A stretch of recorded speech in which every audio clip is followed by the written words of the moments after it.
আজ আমি আপনাদের কাছে মকর রাশির মানুষদের 2026 সালের জুন মাস কেমন কাটবে আজকে এই নিয়ে আলোচনা করব। তাই যারা মকর রাশির মানুষ রয়েছে অনুষ্ঠানটা খুব মনোযোগ সহকারে শুনবেন। মকর রাশি হচ্ছে কালপুরুষের 10তম রাশি। এই রাশির অধিপতি গ্রহ হচ্ছে শনিদেব। এই মকর রাশির মানুষরা অত্যন্ত পরিশ্রমী, বাস্তববাদী হয়ে থাকেন। সেই সঙ্গে মকর রাশির মানুষরা অত্যন্ত চিন্তাশীল এবং আশাবাদী হয়ে থাকেন। আজকে সেই মকর রাশি মানুষদের 2026 সালের জুন মাস কেমন কাটতে চলেছে আজকে তার মূল আলোচ্য বিষয়। যারা মকর রাশির মানুষ রয়েছেন অনুষ্ঠানটা খুব মনোযোগ সহকারে শুনবেন। নমস্কার, আমি অ্যাস্ট্রোলজার প্রণবাচার্য। আপনারা দেখছেন অ্যাস্ট্রোলজার বেঙ্গলি। এই চ্যানেলে আপনাদের সবাইকে স্বাগত জানাই। আপনারা নতুন হয়ে থাকলে চ্যানেলটিকে সাবস্ক্রাইব করবেন, বেল জন্য টিপবেন, অল নোটিফিকেশনে ক্লিক করে দেবেন। এর ফলে প্রত্যেকটি ভিডিও আপলোড করা মাত্রই আপনারা সবার আগে নোটিফিকেশনটি পেয়ে যাবেন। এছাড়া আপনারা যদি আমাকে জন্মদিন শুভেচ্ছা করতে চান তাহলে মোবাইল নাম্বার রয়েছে, এই মোবাইল নাম্বারে যোগাযোগ করবেন। শুরু করছি মূল আলোচনায়। মকর রাশির অধিপতি শনিদেব এবং দ্বিতীয় ভাবের অধিপতিও শনিদেব। তিনি অবস্থান করছেন রাশি সাপেক্ষে তৃতীয় ভাবে। অতএব এই সময় আপনার মধ্যে সাহস, পরাক্রম, উদ্যম থাকবে। যে কোনো কাজে আপনার ইচ্ছে শক্তি বৃদ্ধি পাবে এবং এই সাহস, পরাক্রম, ইচ্ছে শক্তি কাজে লাগিয়ে আপনি যে কোনো জায়গায় সাফল্য অর্জন করতে পারবেন। সেই সঙ্গে থার্ড হাউসে এই শনিদেব থাকার জন্য এই সময় কিন্তু আপনার কোনো শত্রু নাশ হবে এবং সেই সঙ্গে যে কোনো প্রতিযোগিতামূলক পরীক্ষায় জয়লাভে সাহায্য করবে। ঠিক তেমনই ভাই বোনেদের সঙ্গে সুসম্পর্ক বৃদ্ধি পাবে। আবার এই থার্ড হাউসে শনিদেব থাকার জন্য আপনার লেখার মাধ্যমে বা লেখার দক্ষতা বৃদ্ধি পাবে। যে কোনো কাজে উদ্যম অবশ্যই থাকবে। এটা খুব ভালো পজিটিভ দিক। সেই সঙ্গে যারা সেলস মার্কেটে কাজকর্ম করেন, ঘুরে ঘুরে ব্যবসা করেন, তাদের ক্ষেত্রেও সময়টা অনুকূল বলা যায়। তৃতীয় হয়ে থাকার জন্য এই সময় অর্থ ইনকাম করতে গেলে আপনাকে অত্যধিক পরিশ্রমও করতে হবে। সহজে কিন্তু আপনার অর্থ ইনকাম হবে না বা আপনি পারবেন না ইনকাম করতে। তাই জন্য আপনাকে অত্যাধিক পরিশ্রম করতে হবে, কারণ থার্ড হাউসে অবস্থান করছে শনিদেব, এই জন্য আপনাকে অত্যাধিক পরিশ্রম করতে হবে। এবারে সেকেন্ড হাউসে কিন্তু অবস্থান করে রয়েছে রাহুদেবের মতো একটি গ্রহ। সেকেন্ড হাউসে রাহু থাকার জন্য এই সময় আপনার কথা মধ্যে একটা চমক থাকবে। এই চমকটা কথার দ্বারা আপনি কিন্তু অর্থ যেমন ইনকাম করতে পারবেন, বাকপটু হবেন, মানুষের কাছে আপনার পরিচিতি বাড়বে। আবার এই কথার জন্য কিন্তু আপনার শত্রু বৃদ্ধি হতে পারে, কারণ এই কথা বলতে গিয়ে অনেককে মানে আঘাত লাগতে পারে, সেখান থেকে কিন্তু আপনার শত্রু বৃদ্ধি হতে পারে। তাই কথা বলার সময় অবশ্যই সাবধানতা অবলম্বন করবেন আপনি যদি মকর রাশি বা লগ্ন হয়ে থাকে। এই সময়টা পুরো মাসটাই একটু সাবধানতা অবলম্বন, কারণ কথার জন্য আপনার শত্রু বৃদ্ধি হতে পারে। আপনি যদি বিবাহিত বা বিবাহিতা হয়ে থাকেন, আপনার শ্বশুরবাড়ির সঙ্গে মনোমালিন্য হওয়া বা শ্বশুরবাড়ির পরিবারের লোকেদের আপনাকে ভুল বুঝছে বা শ্বশুরবাড়িকে নিয়ে একটা সমস্যারও সম্মুখীন হয়েছেন মকর রাশির মানুষরা বর্তমান সময়। ফাস্টফুড খাওয়া থেকে এড়িয়ে থাকুন। এখান থেকে ফুড পয়জন হওয়া বা পেটের কোনো সমস্যা হওয়ার ভয় রয়েছে বর্তমান সময়ে মকর রাশির মানুষদের। তৃতীয় ভাবের অধিপতি এবং আপনাদের দ্বাদশ ভাবের অধিপতি গ্রহ হচ্ছে বৃহস্পতি দেব। তিনি অবস্থান করছেন সপ্তম ভাবে সুতুঙ্গী হয়ে। এটা ভালো একদিকে। কি দিক থেকে না, দাম্পত্য জীবনে সুখী করাবে আপনাকে, অর্থাৎ বিবাহিত জীবনে সুখ সমৃদ্ধি এনে দেবে।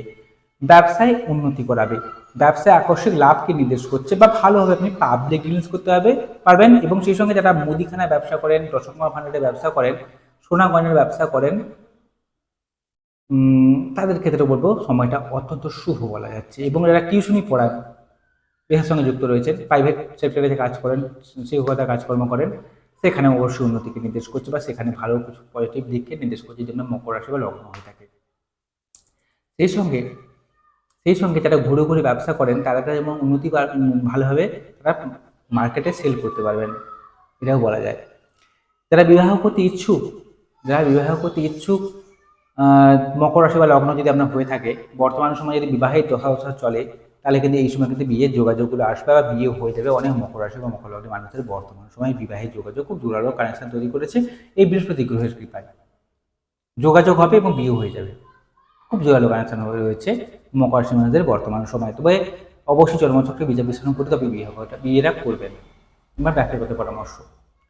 চৌদ্দ ভাবের অধিপতি এবং একাদশ ভাবের অধিপতি গ্রহ হচ্ছে আপনাদের মঙ্গলদেব। তিনি চতুর্থভাবে অবস্থান করছেন সক্ষেত্রস্থ হয়ে এবং আগামী 21শে জুনের পর থেকে তিনি পঞ্চম ভাবে অবস্থান করবেন। এই দুটি গোচরই কিন্তু আপনার জন্য অত্যন্ত শুভ। এর ফলে কিন্তু গৃহস্থ বৃদ্ধি হবে, বন্ধু বান্ধবের কাছ থেকে হেল্প বা সাহায্য পাবেন।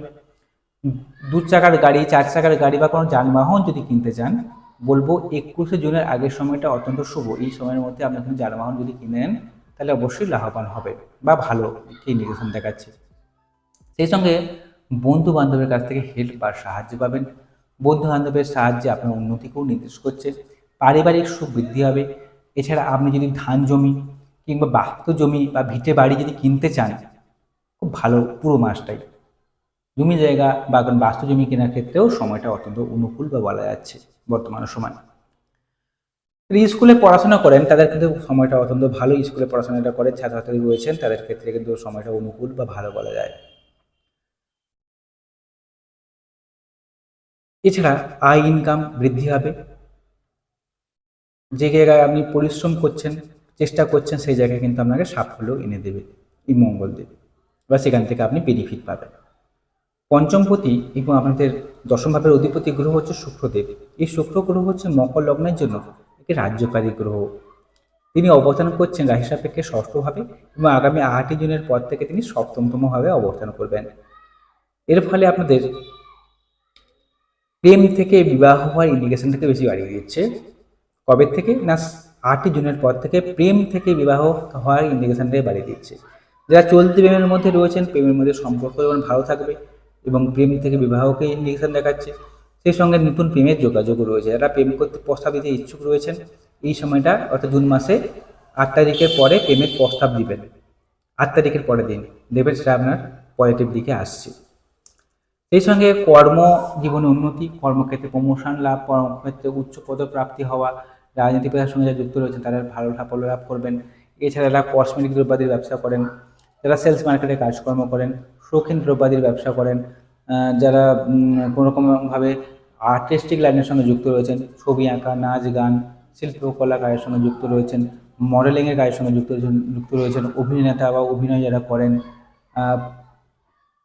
ওই গিফটের দোকান যাদের রয়েছে, গিফটের দোকান, তারা কিন্তু সাকসেস পাচ্ছেন এই মাসে। এছাড়া যারা হোটেল ম্যানেজমেন্ট যুক্ত কাজের সঙ্গে যুক্ত রয়েছেন, যারা পুরোহিতের কাজকর্ম করেন, ঠাকুর পুজো করেন, যজন করেন, তাদের ক্ষেত্রে বলবো সময়টা অনুকূল পুরো মাসটাই বা ভালো বলা যাচ্ছে। এই সোর্সের সঙ্গে যারা যুক্ত রয়েছেন তারা অবশ্যই সাকসেস পেতে চলেছেন এই পুরো মাসটা। এই মাসটাই কাজে লাগানোর চেষ্টা করেন যদি আপনি মকর লগ্ন বা রাশি হয়ে থাকে। অষ্টম ভাবের অধিপতি গ্রহ হচ্ছে রবিদেব। তিনি অবস্থান করছেন ষষ্ঠ ভাবে, পঞ্চম ভাবে এবং আগামী 15 জুনের পর থেকে ষষ্ঠভাবে অবস্থান করবেন। এর ফলে গুপ্ত শত্রু নাশ হবে, যে কোনো প্রতিযোগিতামূলক পরীক্ষা আপনাকে জয়লাভে সাহায্য করবে। আবার আপনার যদি এই সময় কোনো রিসার্চমূলক কাজের সঙ্গে যুক্ত থাকেন বা কোনো পিএইচডি নিয়ে পড়াশোনা করেন বা কোনো রিসার্চ করছেন, সেখানে কিন্তু প্রতিষ্ঠাকে নির্দেশ করছে। যারা গোয়েন্দা বিভাগে কাজকর্ম করেন সেখানে প্রতিষ্ঠাকে নির্দেশ করছে বর্তমান সময়। উচ্চশিক্ষা বা হায়ার কোনো ডিগ্রি কোর্স করতে চাইলে সময়টা অত্যন্ত ভালো পুরো মাসটাই। বুধ যে আপনাদের অষ্টম ভাবের অধিপতি, নবম ভাবের অধিপতি, আবার একদিকে আবার ষষ্ঠ ভাবের অধিপতি, তিনি অবস্থান করছেন ষষ্ঠভাবেই এবং আগামী 21শে জুনের পর থেকে তিনি সপ্তমভাবে অবস্থান করবেন। এর ফলে ভাগ্য সহায় হবে এবং লাইফ পার্টনারের মতামতকে, অর্থাৎ আপনার যে জীবন সঙ্গী যে রয়েছে, সঙ্গী বা সঙ্গিনী রয়েছেন, তার যদি মতামতকে যদি গুরুত্ব দেন তাহলে কিন্তু আপনার অনেক কিছু কাজ ভালোভাবে হয়ে যাবে এবং আপনাকে সাকসেসের দিকে আপনাকে নিয়ে যাবে, এটা বলা যায়। যারা বই দোকান করেন তারা বিশেষ করে এই জিনিসগুলো করবেন, অবশ্যই সাকসেস পাবেন। অষ্টমভাবে রয়েছে কেতুর মতো একটি গ্রহ। এর ফলে যারা জ্যোতিষচর্চা করেন, অ্যাস্ট্রোলজি অ্যাস্ট্রোনমি নিয়ে পড়াশোনা করছেন, কোনো রকমভাবে কোনো গোয়েন্দা বিভাগের কাজের সঙ্গে যুক্ত রয়েছেন, কোনো কিছু জিনিস নিয়ে তথ্য আবিষ্কার করেন, তারা কিন্তু সাকসেস পাবেন এই পুরো মাস জুড়ে। এবারে আমি একটা কথা বলছি যেটা গুরুত্বপূর্ণ, সবথেকে বেশি গুরুত্বপূর্ণ, সেটা হচ্ছে জন্মছক বা ঠিকুজি পুষ্টি যেটা আপনার বাড়িতে রয়েছে। ওখানে দেখতে হবে আপনার লক্ষ্য সাপেক্ষে শুভ গ্রহগুলো কেন্দ্র করে বসছে কিনা, ডিগ্রিগতভাবে কতখানি বলাবল পেয়েছে, নবাংশ চার, দশমাংশ চার, এগুলো দেখে একটা পুঙ্খানুপুঙ্খ তথ্য উপরে দেওয়া যায় যে বর্তমান সময় কেমন কাটবে, আগামী দিনগুলো আপনার কেমন কাটবে। বর্তমান সময়ে আপনি কী কী সমস্যার প্রতি আছেন, কী কী করলে এই সমস্যা থেকে দ্রুত বেরিয়ে আসতে পারবেন তা বলে দেওয়া যায় জন্মছক বা ঠিকুজি পুষ্টি বিশ্লেষণ করে। তাই অতি অবশ্যই আপনারা আপনার জন্মছক বা ঠিকুজি পুষ্টিকে বিশ্লেষণ করাবেন। আপনারা যদি আমাকে জন্মছক বের করা চান তাহলে মোবাইল নাম্বার রয়েছে আমার, এই মোবাইল নাম্বারে যোগাযোগ করবেন। যদি অনুষ্ঠানটি ভালো লেগে থাকে চ্যানেলটিকে সাবস্ক্রাইব করবেন। নমস্কার, সবাই ভালো থাকুন, সুস্থ থাকুন।